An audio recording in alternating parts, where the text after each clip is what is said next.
প্রশ্ন ভাই, আরে আবির ভাই, আপনি এরকম হাঁপাচ্ছেন কেন? আমার স্কলারশিপ হয়ে কি স্কলারশিপ হয়ে গেছে? That is a good news. গুণিকা তো তোমাকে দিবা। আমাকে কেন? মিতু আর আন্টিকে বলেননি? ও বাহ, আমি তো বাসিতে ছিলাম না, তখন জানতে পেরেছি। বাসার দিকে যাচ্ছিলাম বলার জন্য, হঠাৎ পেছন তোমার সাথে দেখা। চলো আমি ট্রিট দিই।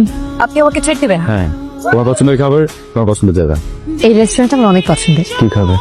আপনি আমাকে খাওয়াবেন? আপনি আমাকে খাওয়াবেন কেন? আমি আপনাকে ট্রিট দেই কি?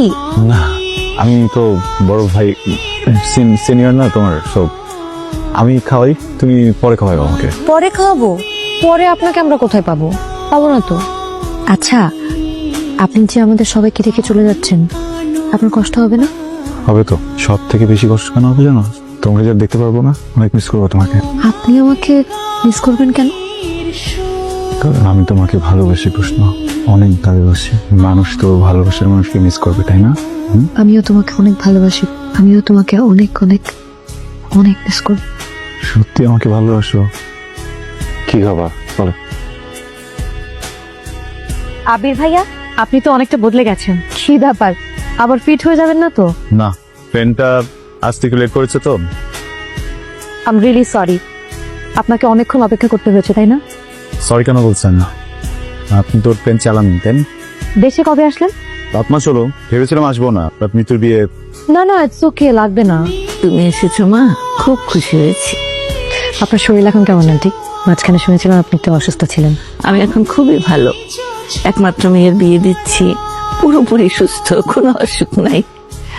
তোমরা বসো, গল্প করো, আমি ওই দিকটা দেখি। হ্যাঁ, ওর খারাপ পুকুরা সবাই এসছে তো, ওই দিকটা ম্যানেজ করি, তোমরা থাকো। আন্টির মন অনেক ভালো, অনেক খুশি মনে হচ্ছে। হবে না, একমাত্র মেয়ের বিয়ে বলে কথা। দোস্ত, তুই যে আমার বিয়েতে আসছিস, আমি অনেক খুশি হয়েছি। তোকে কিন্তু আমার গায়ে হলুদে নাচতে হবে। কি, আমি নাচবো? হ্যাঁ, তুই নাচবি না? কোনো কথা আমি শুনবো না। ডিজে আসবে, তোকে নাচতেই হবে। তোর কি মাথা খারাপ? এই ভাঙা পানি আমি নাচবো? কিন্তু কিরে ভাইয়া, তোর গাড়ি ঠিক হয়েছে? সরি, আমি আপনাকে কষ্ট দিয়ে ফেললাম। সরি কি আছে, ইটস অলরাইট। আরে ভাইয়ার একটুও কষ্ট হয়নি, তুই এসব নিয়ে ভাববি না তো। আচ্ছা, তোরা কথা বল, আমি একটু আসি। কোথায় যাবি? পৌঁছালাম, বাবা মাকে ফোন দিয়ে জানাবো না? আচ্ছা ঠিক তো, ঠিক আছে, তুই উপরে আমার রুমে যা।